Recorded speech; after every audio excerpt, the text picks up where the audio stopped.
Vamos para a palavra, o Evangelho de Marcos, capítulo 1, verso 14 e 15. Marcos 1, verso 14 e 15. Eu vou ler alguns textos hoje, esse vai ser o primeiro. E eu quero convidar você a ficar bastante atento a essa palavra. Marcos 1, verso 14 e 15. Depois de João ter sido preso, foi Jesus para a Galiléia pregando o Evangelho de Deus e dizendo: o tempo está cumprido e o reino de Deus está próximo. Arrependei-vos e crede no Evangelho. Amém.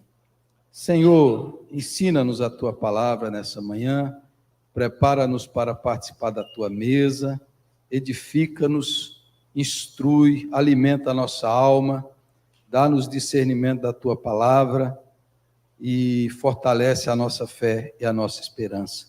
Em nome de Jesus. Amém. O reino de Deus está próximo. O tempo está cumprido. O reino de Deus está próximo. Arrependei-vos e crede no Evangelho. O que é? Onde está o reino de Deus? Esse é o assunto que Jesus mais falou. O reino de Deus. Às vezes a gente pensa que o reino de Deus é onde eu vou entrar quando eu morrer. Então, eu recebi Jesus, estou salvo, quando eu morrer eu vou para o reino do céu, e aí tá bom. Enquanto Jesus não vem, enquanto eu não morro, eu convido pessoas para ir para o reino do céu, e aí tá bom, e a gente serve a Deus na igreja, e a gente tem essa visão, muitas vezes, que o reino de Deus é pós-morte, é depois da morte. E quando Jesus chegou aqui, começou o seu ministério, esse é o início do seu ministério, Jesus diz: olha, o tempo está cumprido. Todas as profecias, todo o plano de Deus, tudo que Deus tinha planejado, está se cumprindo agora. Tudo está se cumprindo em mim. Eu cheguei. E o reino de Deus está, aí observe o entendimento errado. Às vezes, quando você lê próximo, você pensa que está próximo, Jesus vai voltar. A proximidade aí não é temporal, é geográfica. Jesus está dizendo: o reino de Deus está perto. O reino de Deus está aqui. O reino de Deus chegou. O reino de Deus chegou. O reino de Deus era uma expectativa antiga do Antigo Testamento, de Israel. O reino de Deus chegasse. Inclusive, isso se tornou pedra de tropeço, porque eles pensavam que Jesus iria estabelecer um reinado político aqui na terra. Iria destruir os inimigos de Israel e iria se assentar ali no trono e dominar todas as nações, e Israel seria o centro. E depois não foi isso que aconteceu. Então eles se decepcionaram. A ideia do reino de Deus. Mas o que Jesus está dizendo é isso: o reino de Deus chegou. Arrependei-vos. Arrependei é a palavra metanoia, significa a palavra ampla, né? Até no coach ontem eles usam essa palavra, né?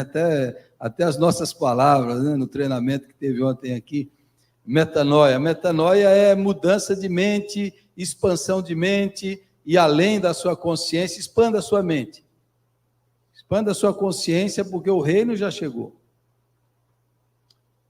E o que é o reino de Deus? A melhor definição do reino de Deus, que eu já vi, e aí você atrela com a oração do Pai Nosso, que o Senhor Jesus falou: Pai Nosso que estás nos céus, santificado seja o teu nome, seja feita a tua vontade, assim na terra como no céu. Eu pulei venha o teu reino.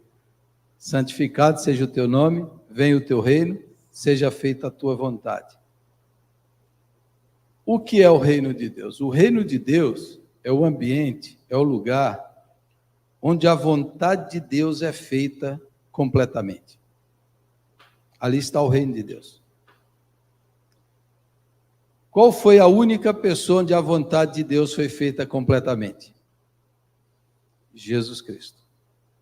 Jesus é o reino de Deus. Jesus é aquele que vive sob o reinado de Deus. A vontade de Deus é feita completamente em Jesus. Ele diz: o reino chegou em mim. E agora, a partir de mim, o reino de Deus está acessível e disponível para todos aqueles que crerem em mim. Se você crê em mim, o reino, você entra dentro do reinado de Deus. E aí você pensa assim: mas Deus reina? Deus reina sobre o Brasil? Deus reina sobre o mundo? É vontade de Deus que crianças sejam mortas, sejam bombardeadas, sejam assassinadas, que pessoas inocentes sejam vítimas de terrorismo? É vontade de Deus que crianças morram de inanição, de fome, de guerra? É vontade de Deus? Não é. Então você pergunta: Deus está reinando sobre isso? Não. Não está. Imagine um rei que tem um país, aquele país é dele, mas houve uma rebelião contra esse rei. E essa rebelião, eles tomaram as cidades, e eles dominam aquelas cidades. E o rei, ele tem o direito de propriedade, é dele. Ele reina por direito, mas ele não reina de fato. Não reina de fato. Porque se rebelaram contra ele. Quando Jesus chega, Jesus vem e diz às pessoas: está na hora de vocês saírem dessa rebelião. Vocês se arrependerem do pecado de quererem viver sem Deus. E se voltarem para o Senhor, o Criador, que é o Criador de toda a terra é dele, por direito. Mas ele deu essa terra para o ser humano, ele lhes deu autoridade, domínio sobre essa terra. Gênesis 1, 27 e 28, vocês vão dominar sobre tudo isso. Vocês vão reinar sobre isso, vocês vão ser meus agentes. Mas o ser humano se rebelou contra Deus, falou: isso aqui é nosso.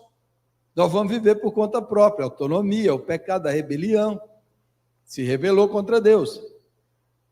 Então, Deus reina por direito, mas de fato não. Então, Jesus veio retomar, de fato, o que é de Deus por direito. Entendeu? Agora, Deus, como é que Deus vai reinar em corações endurecidos, rebeldes, cheios de mal? Jesus começa a transformação colocando o reino onde o reino tem que estar, onde o reino começa a revolução. Então, lá em Lucas 17, os fariseus interrogaram Jesus, versículo 20, quando viria o reino de Deus? E respondeu-lhes, Jesus respondeu, Lucas 17, 20 e 21, o reino de Deus não vem com aparência exterior, nem dirão, ei-lo aqui, ou lá está, pois o reino de Deus está dentro de vocês. Lucas 17, 20 e 21. O reinado de Deus chega dentro de você. Quando Deus reina na sua vida, ali chegou o reino de Deus. Quando você desiste da rebelião, do pecado, e se submete, entrega-se ao Senhor da vida, ao Criador, ao Senhor Jesus Cristo, o Redentor, você agora, Deus é o Senhor da sua vida, não apenas Senhor por direito de criação, mas Ele é Senhor de fato, porque você entrega a sua vontade, você entrega o seu coração, você entrega a sua disposição para obedecer o Rei de verdade. Então Jesus diz, a mudança que Deus vai fazer não é de fora para dentro, porque o Senhor pode impor um rei, um reinado, e os homens continuarem sendo maus, ladrões, mentirosos, impiedosos, rebeldes. A mudança que o Senhor vai fazer começa de dentro. É por isso que Jesus usa muitas vezes, a quem compararei o reino de Deus?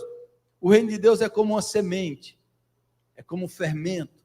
O reino de Deus é como essa semente que foi semeada, ele começa dentro, é invisível, é colocado lá dentro, você não vê, não está aparente, mas ele vai produzindo uma transformação, uma mudança.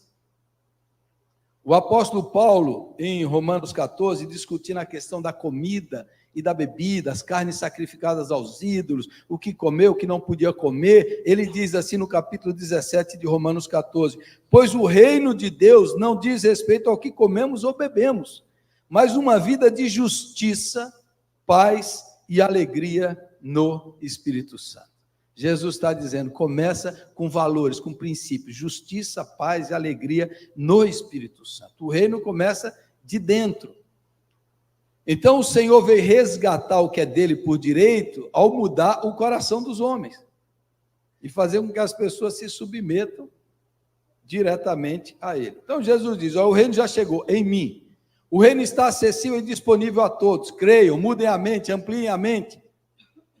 Vá além disso, se volte para mim, o reino de Deus chegou em vocês. Agora, como seria uma cidade onde Deus reinasse, onde a vontade de Deus fosse feita? Se o reino de Deus é aquele lugar, é aquele ambiente, aquela pessoa onde a vontade de Deus é feita completamente, como seria uma cidade onde a vontade de Deus fosse feita? Então, vou mostrar para vocês. Eu vou ler na versão revista e atualizada e depois eu vou ler na nova versão transformadora. Eu quero que você abra a sua Bíblia lá em Isaías, capítulo 65, verso 17.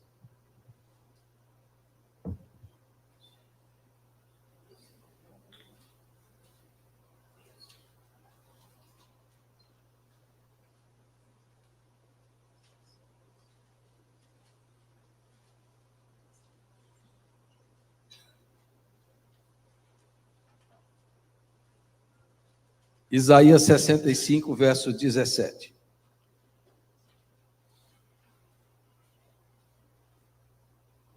Quando você estuda aí as correntes de interpretação sobre as profecias do final dos tempos, e aí os amilenistas vão dizer, olha, isso não é literal, não pegue ao pé da letra.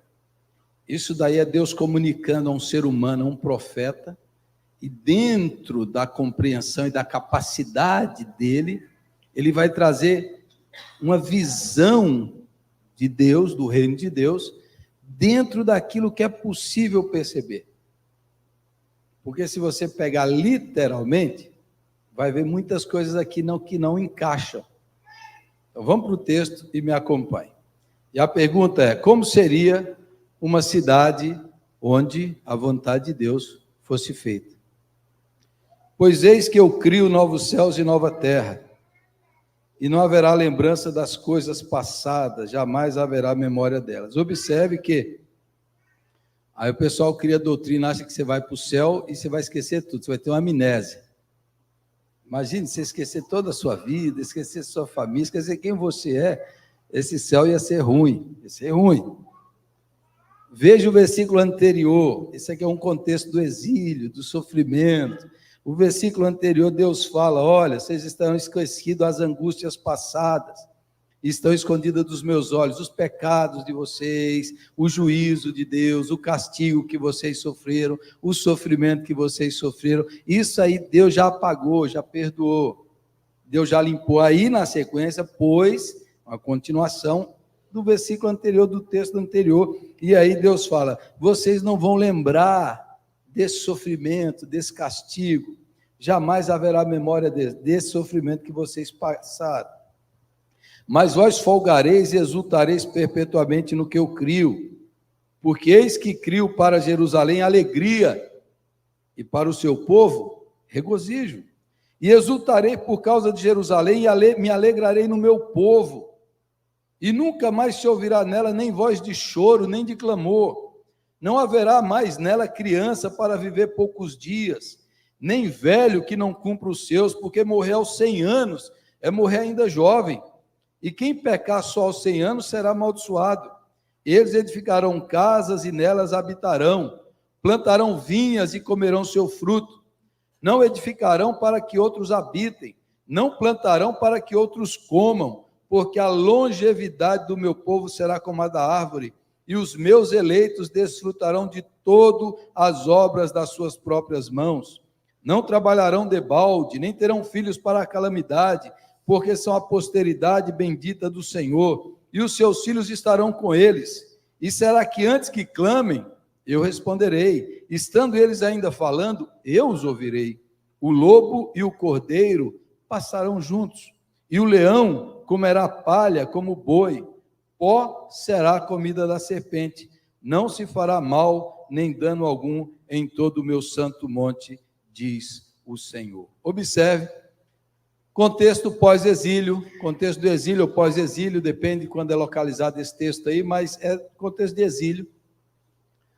Profeta inspirado por Deus, iluminado pelo Espírito Santo, o povo olha para a realidade, destruição, caos, Jerusalém, não há expectativa. Deus inspira o profeta, e o profeta olha para o futuro e diz, olha, essa é a visão da cidade que o Senhor quer criar. Deus quer fazer isso. Essa é a vontade de Deus para a vida de vocês.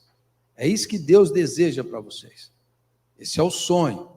Depois essa profecia vai ser relida e aplicada em Apocalipse 21, 22. Aí João vai ver a concretização dessa profecia. Mas veja, se você pegar os limites, diz, mas o céu ainda vai ter morte? Não é isso, que o texto não está falando disso. O texto está falando de um sonho profético, de uma visão da vontade de Deus para inspirar pessoas a terem esperança, para ter fé, para trabalhar, para orar, para buscar, para dizer, vem o teu reino, Senhor. O teu reino é assim que o Senhor deseja. Essa é a vontade de Deus. O que Deus planeja, o que Deus quer para uma cidade, está aqui o sonho de Deus. Então, em modo a falar do sonho de Deus, o sonho de Deus é isso. É isso que Deus planeja. Então, para a cidade de Jerusalém, para todas as cidades do mundo, o que Deus deseja é isso. Então, o que Deus deseja? Que haja alegria. Alegria. Vós os alegrareis. Vão ter alegria, alegria plena. Vocês vão ter alegria. Eu vou ler na outra versão aqui, na nova versão transformadora, observe. Diz assim, vejam, crio novos céus e nova terra, e ninguém mais pensará nas coisas passadas, porque será tão bom. Alegrem-se e exultem para sempre em minha criação. Vejam, criarei Jerusalém para ser um lugar de celebração. Seu povo será fonte de alegria. Não é para ser fonte de morte, de lamento, de tristeza, de destruição. É para ser fonte de alegria, fonte de celebração. A cidade de Deus quer, o que Deus deseja é alegria, celebração, júbilo, regozijo, o ano da alegria. O reino de Deus chegou, como Jesus diz em Lucas 4,16, chegou o ano do jubileu, chegou o ano da salvação, o ano da graça, chegou o período da graça. O reino de Deus sempre traz isso, é justiça, paz e alegria no Espírito Santo. A cidade de Deus, o sonho de Deus é que haja alegria nas relações, no coração, na alma, na cidade, na rua, no trânsito, que haja alegria na vida das pessoas. Versículo 19, eu me alegrarei por Jerusalém e terei prazer em meu povo. Nela não se ouvirá mais o som de pranto e clamor. Nunca mais morrerão bebês de poucos dias. A mortalidade infantil, zero. Hoje o pessoal mede o IDH de uma cidade, Índice de Desenvolvimento Humano. As melhores cidades para viver, o Índice de Desenvolvimento Humano. Ela é medida pela saúde e expectativa de vida. As pessoas morrem muito cedo. Tem bairros em São Paulo que em um determinado bairro de rico, a expectativa de vida é em torno de 80. Tem bairros em São Paulo que a expectativa de vida é 40. Na mesma cidade. Tem um lugar que a expectativa de vida é o outro, quem nasce ali vai morrer muito cedo. E em outros ambientes, não tem alimentação, não tem água potável, não tem cuidado médico. O plano de Deus, a cidade de Deus tem a ver com a mortalidade infantil. Crianças morrem muito cedo, morrem sem acesso à alimentação, não é vontade de Deus. Não é vontade de Deus. A graça de Deus e o Espírito Santo vai iluminando o mundo e o mundo vai melhorando. Vai melhorando, influenciado pelo próprio Evangelho de Deus que vai gerando essas mudanças na civilização, conhecimento, capacidade humana. Eu tive uma irmã que eu não conheci, morreu antes de eu nascer, morreu com 6, 7 anos, que minha mãe conta, morava na roça. Minha mãe disse que deu uma desinteria nela, uma diarreia, aí não tinha para chegar no médico, ficou doente e morreu. Não tinha médico, não tinha tempo de chegar no médico. Sofreu um monte. Então, antigamente acontecia muito isso. Tinha muitos filhos que já morria vários. Esse acesso a essas coisas, isso tudo tem a ver com o reino de Deus. A gente pensa que o reino de Deus é só morrer e ir para o céu. O reino de Deus vem o teu reino, o teu reinado, a tua vontade seja feita aqui na terra. E a vontade de Deus é que crianças não morram. Porque Deus criou as pessoas para terem vida plena, para desfrutarem a vida. Nunca mais morrerão bebês de poucos dias. Nunca mais morrerão adultos antes de terem uma vida plena. Ninguém mais será considerado velho aos 100 anos. A longevidade de vida vai ser absurda. Você vai viver a vida plena. Vai viver bem, vai viver saudável, dentro da vontade de Deus, dentro dessa compreensão humana. 100 anos será novo. Somente os amaldiçoados morrerão jovens. Quer dizer, ainda tem possibilidade do pecado. Ele não está falando do céu, está falando da visão profética, do sonho de Deus para a realidade humana, da utopia que Isaías está colocando no coração do povo de Israel, para eles acreditarem que é possível, que a vontade de Deus é, se Deus quer, vamos lutar e trabalhar e orar para que essa vontade de Deus seja feita aqui. Nunca mais morrerão adultos antes de terem uma vida plena. Ninguém mais será considerado velho aos 100 anos, somente os amaldiçoados morrerão jovens. Naqueles dias habitarão nas casas que construíram e comerão dos frutos de suas próprias videiras. Ou seja, se você trabalhou, você vai comer do fruto do seu trabalho. Outro não vai viver às custas do seu trabalho.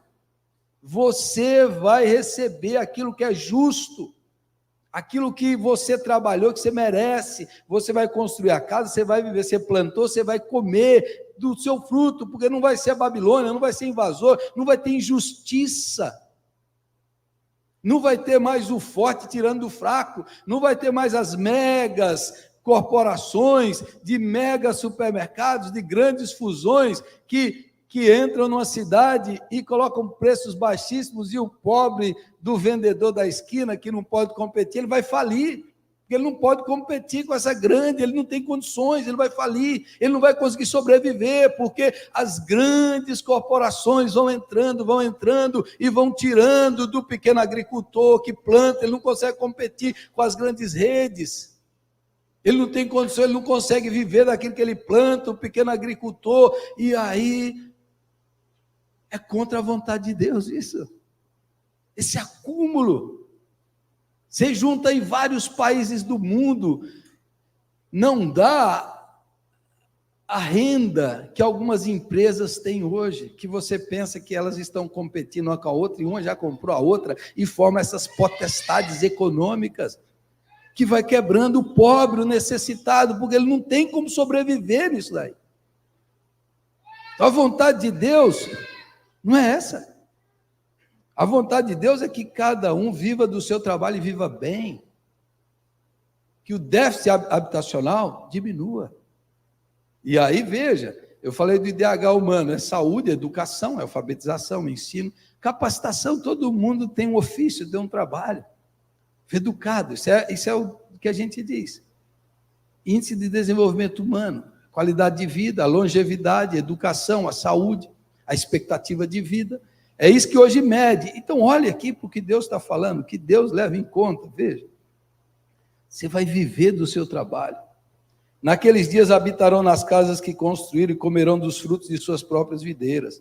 Invasores não habitarão em suas casas, nem lhes tomarão suas videiras.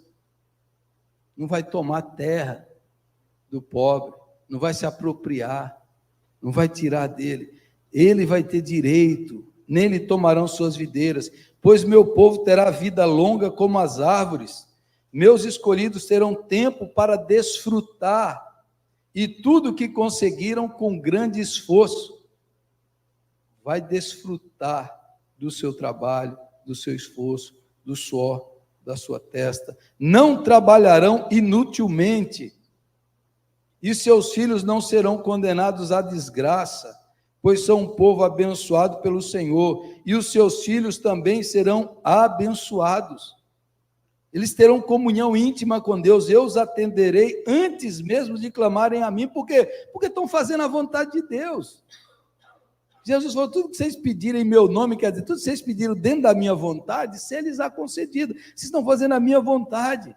Eu os atenderei antes mesmo de clamarem em mim. Enquanto ainda estiverem falando de suas necessidades, responderei às suas orações, porque vocês estão dentro da vontade de Deus, dentro do reinado de Deus. Vocês têm comunhão íntima com o Senhor. A intimidade do Senhor são para aqueles que o temem, os quais darei a conhecer a minha aliança, os meus termos, os meus compromissos, as minhas promessas. A intimidade do Senhor.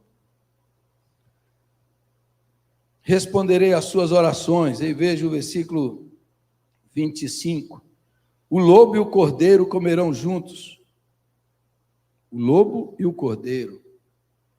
O lobo sempre foi uma expressão da agressividade, da potência e até da maldade. O Adolf Hitler amava os lobos. A sede dele lá era a Toca do Lobo. O lobo. O lobo é agressividade. Aqui ele está dizendo, o lobo e o cordeiro, que é o filhotinho da ovelha, filho, eles vão estar juntos, eles vão comer juntos. A agressividade, a violência, a visão predatória da natureza e do mundo, o reino de Deus vai acabar, eles vão estar juntos. O leão se alimentará de palha como boi. Até a cadeia alimentar do leão, que vai lá e come, destrói, vai mudar, vai comer como boi, vai comer palha, vai ser todo mundo vegetariano nesse reino do céu aí. Coma carne aqui, porque depois acabou, é por isso que tem que comer muita carne. Acabou, todo mundo vegetariano, ninguém mais vai se alimentar da vida do outro. Então, o que ele está falando aqui, vai ter segurança. E veja essa tradução da serpente, aqui nessa tradução, mas as serpentes comerão pó. O sentido, pode ter outro sentido, mas o sentido é assim, a serpente não vai mais fazer mal para vocês. A serpente não vai mais destruir, não vai haver mais essa violência, vocês vão habitar seguros, porque essa violência, essa visão predatória, destrutiva, vai acabar. Na vontade de Deus, a paz, a harmonia entre as espécies, entre os animais e entre as pessoas. Na visão de Deus é assim. A visão de Deus é assim. Leia Oséias capítulo 4, quando Deus está falando lá do pecado dos sacerdotes, do povo, da idolatria, da imoralidade, e aquele texto que diz, o meu povo perece por falta de entendimento. Veja o versículo 3 e 4, que Deus diz, por causa de vocês, está sumindo as aves, os animais e os peixes do mar. Por causa do pecado de vocês. O pecado entrou, a rebelião humana afetou a terra, afetou a natureza, gerou um desequilíbrio cósmico, gerou um desequilíbrio na natureza. Romanos 8, 19 e 20 diz que a criação geme e aguarda, com ardente expectativa, a manifestação dos filhos de Deus, porque ela está sujeita ao pecado, e aquele que a dominou, quem dominou? O ser humano. Então a criação geme pela volta de Jesus, pela restauração de todas as coisas, pela libertação do cativeiro que o ser humano colocou, a própria natureza, porque Deus deu autoridade para o homem governar, ordenar, dominar, e o homem destruiu, quebrou a comunhão com Deus. Então aqui a comunhão com Deus vai ser íntima, e por isso haverá paz, harmonia, relacionamento. Essa é a vontade de Deus. Essa é a vontade de Deus. E aí o texto conclui, ele conclui, em meu santo monte, ninguém será ferido nem destruído. Eu, o Senhor, falei. Vocês vão estar seguros, protegidos e guardados por mim na cidade de Deus. Na cidade de Deus. Antigamente usava muito a palavra utopia, utopos, não lugar, mas a ideia de utopia, a ideia de um lugar que te faz mover, sonhar, crer e trabalhar para uma utopia.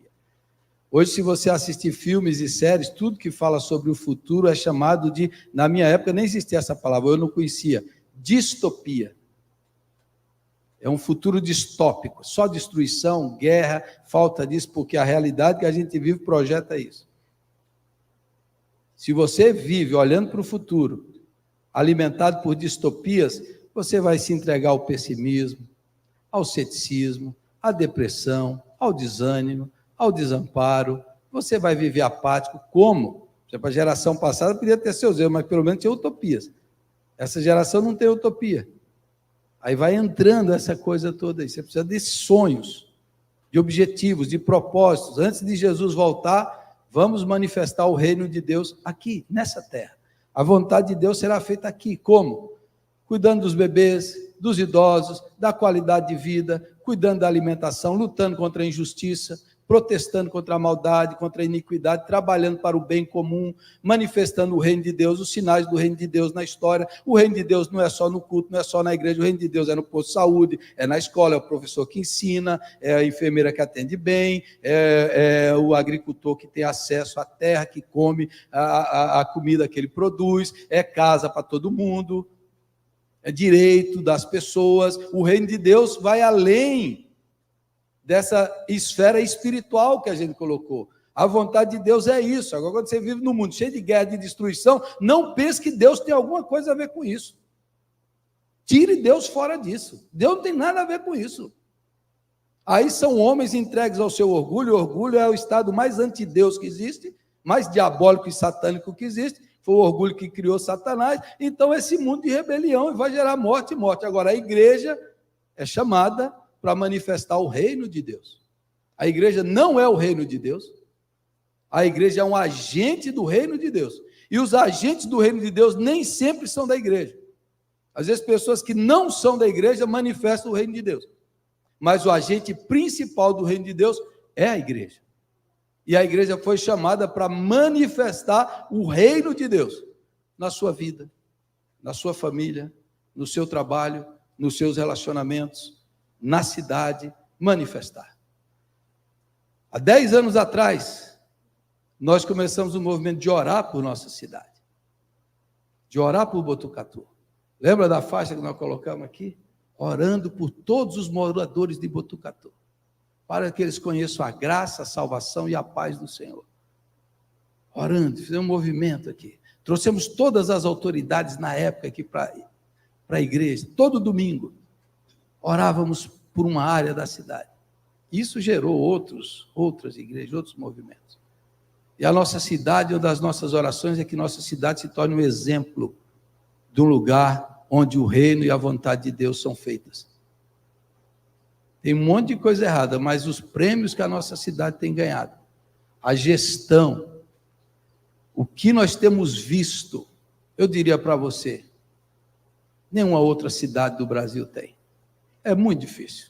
É muito difícil você encontrar uma cidade do Brasil que tenha, nesses últimos anos, realizado, feito esse crescimento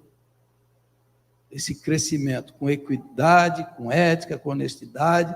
São todos humanos, todos pecadores, mas algo que coloca a vontade de Deus em primeiro lugar. E a gente tem que orar para que essa cidade continue no caminho da justiça do reino de Deus. Manifeste para que vá para outras cidades, para que vá para o nosso país, para mostrar para o restante do país como é possível uma prefeitura conseguir realizar tantas coisas com recursos inteiros, tantas escolas, tantas casas, tantos projetos, tanta reconstrução com uma boa administração, para mostrar para o restante que é possível, com trabalho sério, com honestidade, é possível.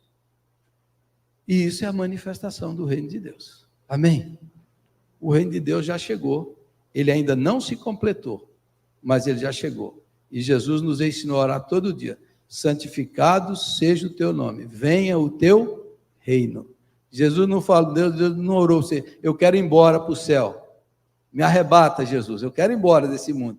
Venha o teu reino e faça-se a tua vontade aqui na minha casa, na minha cidade, no meu trabalho, na minha escola, na minha faculdade. Faça-se a tua vontade aqui, como ela é feita no céu. O reino precisa se manifestar. Ele ainda não se consumou, mas ele se consumará. Jesus começou e ele vai completar para a glória de Deus. Amém? Vamos ficar em pé e vamos orar?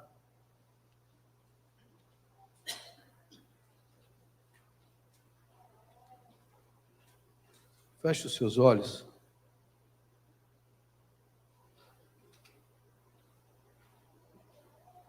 Pense assim: você é um posto avançado do reino de Deus. A sua vida, onde você está, onde você for, o reino de Deus está dentro de você. Quais são os ambientes, os relacionamentos onde a vontade de Deus não é feita? E ore por isso. Senhor, quando eu chegar num lugar, onde eu for, eu quero que o teu reinado se manifeste. Eu quero que a tua vontade seja feita. Eu quero ser um instrumento no trabalho que eu realizo, no serviço que eu presto, nas relações que eu tenho. Eu quero ser um posto do teu reino. E, Senhor, por favor, eu quero orar por nossa cidade, pelo estado de São Paulo, pelo Brasil.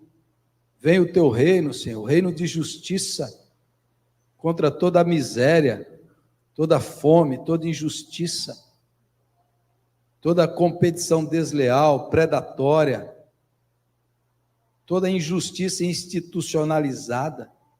Venha o teu reino, Senhor, e por favor, meu Deus, nos faça sonhar com um mundo melhor. Senhor, essa geração mais jovem está morrendo porque não tem sonhos coletivos, comunitários, sociais. É tudo, ó Deus, centrado no eu, e ninguém suporta. A alma não suporta o ego centrado. Tira-nos de nós mesmos para sonhar como o profeta Isaías sonhou, inspirou, animou o povo no exílio. Ajuda-nos a sonhar como agentes de transformação, de crer que o mundo pode ser mudado pela ação da igreja, e nós somos a igreja. A igreja pode transformar o mundo através do testemunho do evangelho, da pregação do evangelho e da vida em obediência ao Rei dos Reis.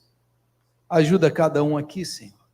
Sim, meu Deus e meu Pai, nós te agradecemos nessa manhã por essa linda palavra do profeta que nos inspira, que nos faz sonhar, que nos faz acreditar, que nos faz, nesse mundo marcado por más notícias, encher o nosso coração com as boas notícias do reino de Deus. Aleluia. O Senhor reina, e o reinado de Deus é um reinado de paz, de alegria, de justiça, de equidade.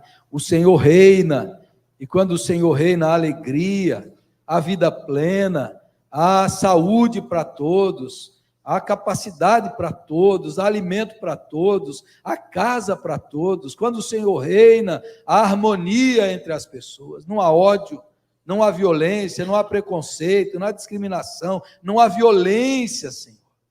Onde o Senhor reina, as pessoas se abraçam, se irmanam, se encontram e celebram a tua doce e gloriosa vontade. Vem o teu reino, Jesus, dentro de nós. Vem o teu reino na nossa vida. Vem o teu reino no nosso casamento, na nossa família. Vem o teu reino na nossa vizinhança. Vem o teu reino na nossa cidade.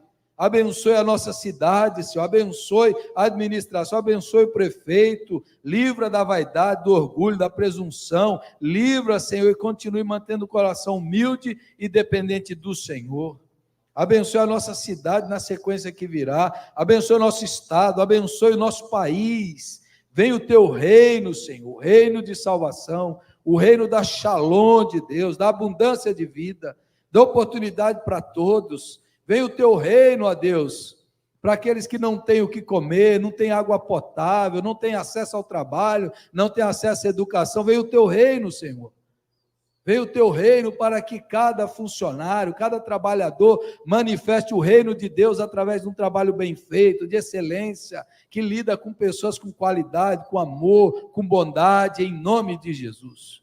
Vem o teu reino, Senhor, faça-nos sonhar, usa-nos como instrumentos do reino de Deus, como uma semente que enfrenta o ódio, o mal e a destruição, e crê firmemente que o reino de Deus prevalecerá na história.